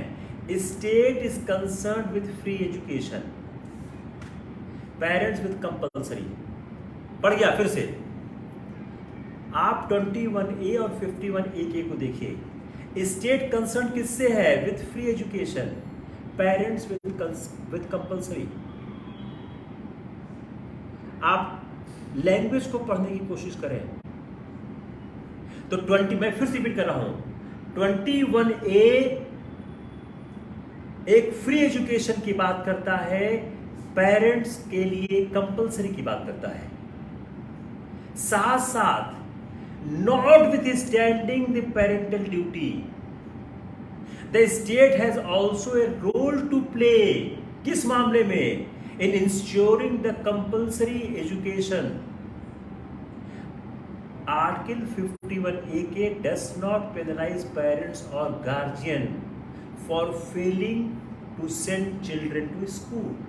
लेकिन 51A के जो है वह कोई पेनाल्टी नहीं दे रहा है अगर वो भेज नहीं पा रहे हैं। तो इस तरह से यह बात स्पष्ट हो जा रही है कि 51A के जो है वह एक व्यक्ति पर दायित्व डालता है कि वह अपने बच्चों के भविष्य के लिए कार्य करे। Got it? किसको क्लियर नहीं हुआ? हम 2-3 केस लॉ के सहारे आपको और पढ़ाने की कोशिश कर देते हैं। ऑलमोस्ट खत्म हो गया है, न भी पढ़ाएं कोई खास इशू नहीं आएगा। कि validity of national curriculum framework for जो स्कूल एजुकेशन है, इसको चैलेंज किया गया on the ground that it was violative of article 28 of the constitution and एनबी सेक्युलर। तो यह कहा गया कि एक हार्मोनी को प्रमोट किया जाना चाहिए और ब्रदरहुड को प्रमोट किया जाना चाहिए, सारे के सारे मुद्दों को ध्यान में रखते हुए। तो ऐसा एजुकेशन जो यूनिवर्सल वैल्यूज को साथ लेकर चल रहा है, जो पीस नॉन वायलेंस को एजुकेशन का फाउंडेशन बना रहा है, उसको हम वायलेट नहीं कर सकते। तो आई थिंक इट्स सिर्फ फॉर द डे। आपका जो सिलेबस है ऑलमोस्ट हो गया। कोई आपके पास डाउट हो, कंफ्यूजन हो, तो I will suddenly like to clarify. Otherwise my job is over as for your syllabus for polity test is concern. किसी के पास कोई अगर डाउट हो, कंफ्यूजन हो, तो मैं जरूर पूरा करूंगा। Otherwise the chapter has been done with respect to your issue of fundamental right, fundamental duty and directive principle of state policies. अगर किसी के पास कोई सवाल हो, कोई इशू हो, मैं जरूर सॉल्व करना चाहूँगा। Otherwise the chapter has been done. मैं 2-3 चीज़ें मैं आपको जरूर बताना चाहूँगा। आने वाले टेस्ट को लेके सवाल काफ़ी कठिन है, सवाल आसान नहीं है, उनको हैंडल करना इजी नहीं होगा unless until you go in very detail. अगर आपको तैयारी नहीं है, आप टेस्ट में बिल्कुल अपीयर मत करें। अभी भी आपके पास 3-4 दिन टाइम है, you can tries it. Yes, we can have a revision class. Yes. क्या करता हूँ, आपका फ्रीडम स्ट्रगल वाला जो पोर्शन बचा है उसको मैं ख़त्म करने की कोशिश करता हूँ 1-2 दिन में। Then I will take, it's a good advice कि हम एक रिवीजन क्लास कर देते हैं। We can do a revision class. This can be done. Any more suggestion?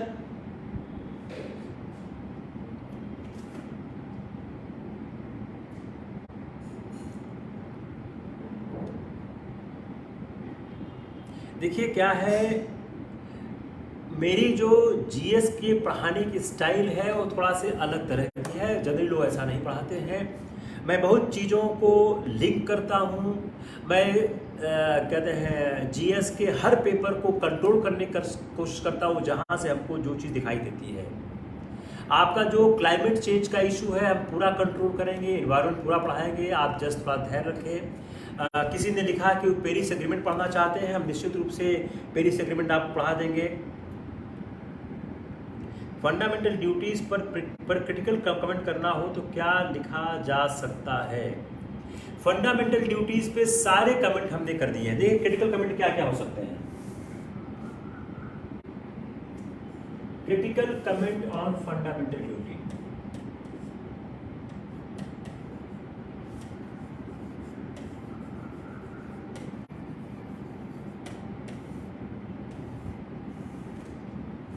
पहला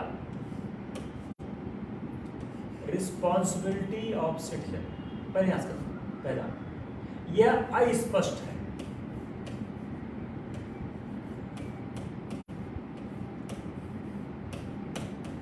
कैसे लागू किया जाए इसका अता पता ही नहीं है। तो अगर आप देखिए मैंने जो 4-5 आर्टिकल आपको दिखाए हैं वो आर्टिकल क्या है, वो अस्पष्ट है, उसमें स्पष्टता ही नहीं है कैसे हम इसको कह सकें। देखिए ये देखिए 4,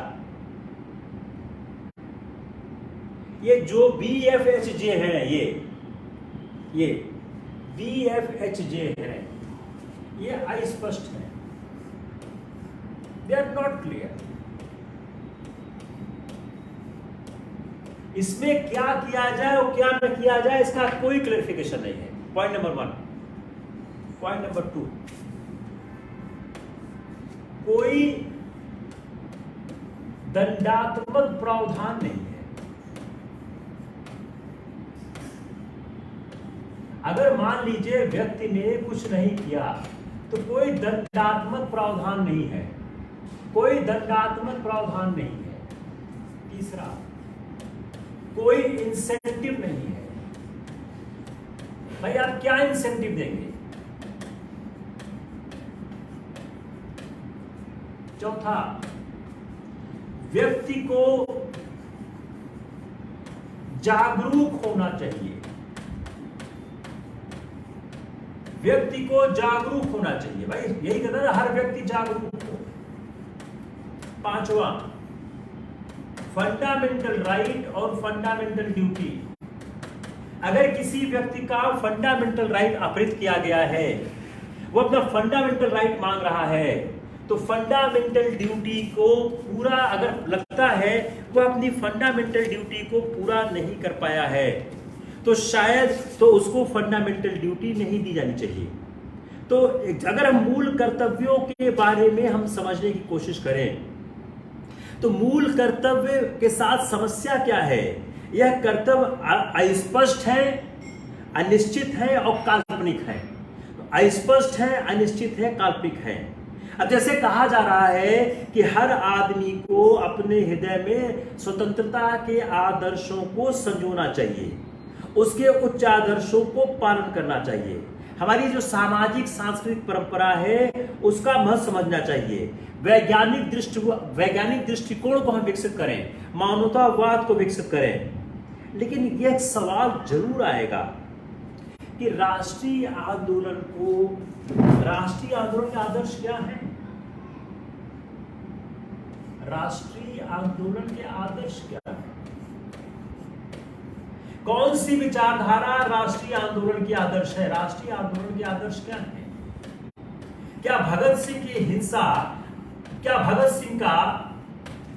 सिंह का संघर्ष राष्ट्रीय आंदोलन का आदर्श नहीं है? क्या सिर्फ गांधी की अहिंसा ही राष्ट्रीय आंदोलन का आदर्श है?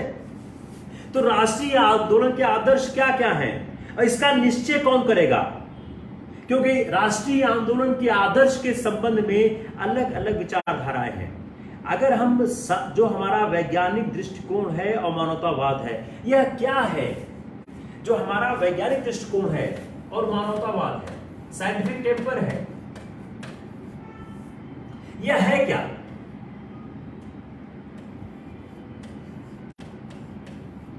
दृष्टिकोण और मानवतावाद ये क्या है? इसकी परिभाषा कौन करेगा? Who will tell us कि what is humanism and what is scientific temper? How the people will came to know that is the scientific temper, this is not. इसको विकसित करने के लिए हम करें क्या?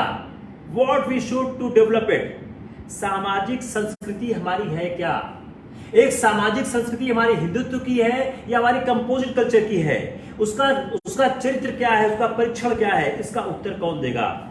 सार्वजनिक संपत्ति की सुरक्षा, हिंसा से दूर रखना, यह एक प्रश्न है। जहां तक यह प्रश्न आता है, अगर आप अपने मूल कर्तव्य को देखें तो सामाजिक संपत्ति की सुरक्षा है, हिंसा से दूर रहने का प्रश्न है।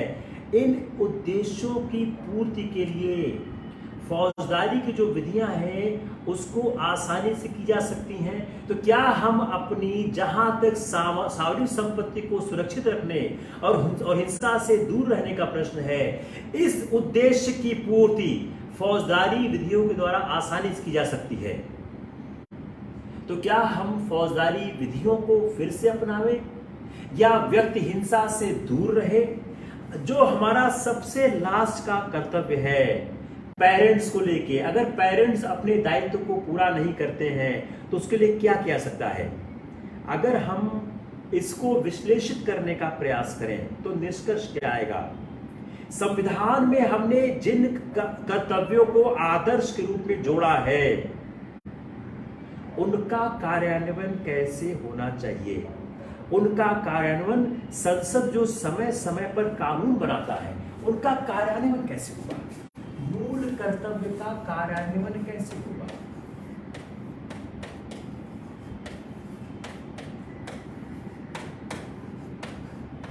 How we may implement the ethos and the spirit of the fundamental duties, वह कैसे होगा?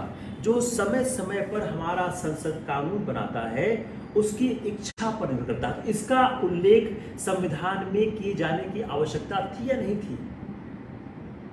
जो मूल कर्तव्य जोड़े गए हैं इसका एक मनोवैज्ञानिक महत्व है।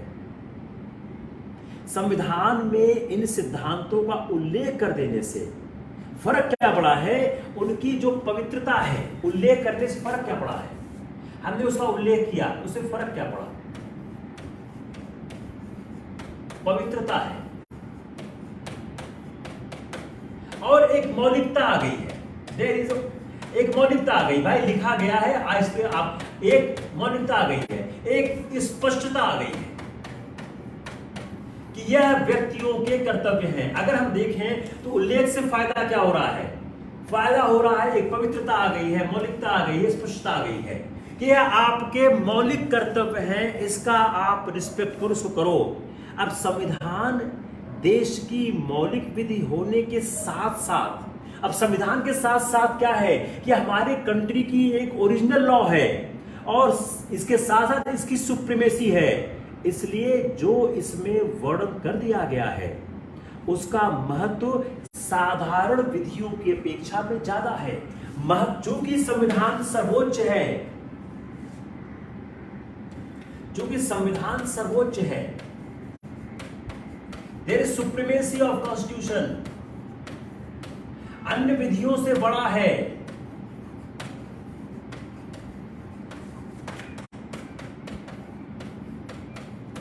और इसमें उल्लेख कर देने से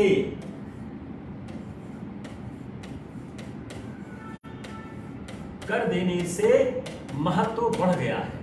और सुप्रीम कोर्ट के उस निर्णय के बाद कि अगर किसी व्यक्ति ने अपने मूल अधिकार, अपने मूल कर्तव्य का पालन नहीं किया है तो उसे मूल अधिकार देने से वंचित किया जा सकता है। इसके कारण मूल कर्तव्य के पालन करने के प्रति, मूल कर्तव्य के प्रति संजीदगी बढ़ गई।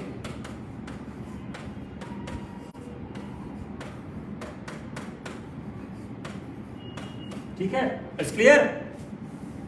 Any more question?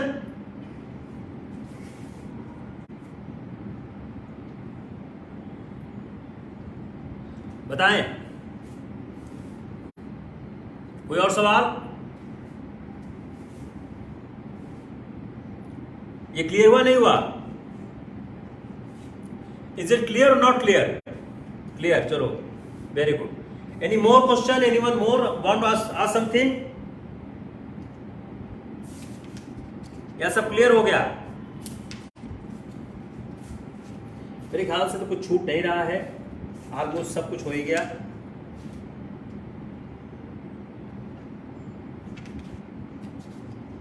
कुछ और याद आएगा तो जरूर बताऊंगा, नहीं कुछ लग नहीं रहा, मेरा सब हो गया,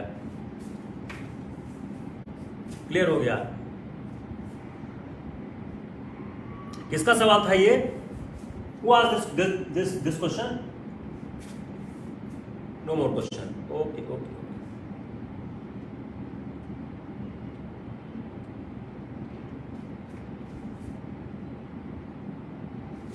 बड़ा इंटरेस्टिंग है अगर संविधान को आप पढ़ें, जिस तरह से पढ़ा कोशिश करता हूं। मैं बार बार कहता हूं कि आपको सवाल परीक्षा में न मिले इसकी संभावनाएं बहुत कम है, जरूर मिलेंगे। आपको जब मैं पढ़ाता हूं तो मैं आपके जीएस के चारों पेपर पे मेरी निगाह रहती है। मैं चाहे आपका जो पार्ट पढ़ा रहा हूं, लेकिन आपके मैं जीएस के चारों पेपर पे ध्यान रखता हूं कि कौन सा पार्ट इंटरनेशनल रिलेशन में काम आ जाएगा, कौन सा इकोनॉमिक्स में आ जाएगा, कौन सा ज्योग्राफी में आ जाएगा, कौन सा फिजिकल में आ जाएगा। इसलिए एक लिंकिंग का जो पैटर्न है वह समझने की आवश्यकता है। Once you understand the pattern of linking, आपका बहुत आसान हो जाएगा बेहतर आंसर लिखना। आपके 2021 का जो क्वेश्चन पेपर मेंस का है मैं बना रहा हूं। जैसे प्रीलिम्स का एग्जाम खत्म होगा हम लोग उस पर काम करना शुरू करेंगे, और एक रिहर्सल एग्जाम आपका हमने प्लान किया हुआ है। इलाहाबाद में एक रिहर्सल एग्जाम मैं लूंगा आपका मेंस का, वो आपके मेंस के 20 दिन के पहले के आसपास होगा। जो आईएएस पीसीएस का मेंस होगा उसके 20 से 25 दिन पहले मैं लेने की कोशिश करूंगा। लेकिन I need some aspirant who are deserving for that examination. जो मेहनत करना चाहते हैं, पढ़ना चाहते हैं, उन्हें लिया जा सकता, सबका लेना पॉसिबल नहीं है और जरूरत भी नहीं है। जैसे मॉक टेस्ट में 181 लोगों ने नाम लिखा है, 50 लोगों ने रजिस्टर किया है, कोई पर्पस नहीं है। अगर आपको एग्जाम नहीं देना है तो मेरे पास वही लोग आवे जो बहुत मेहनत करना चाहते हैं। बोर्ड बड़ा ही है, इससे बड़ा बोर्ड नहीं होता है, बोर्ड बहुत बड़ा है, it's the largest side board. Yes, Veena, I will complete the syllabus I have promised it. Take care. We'll see you again.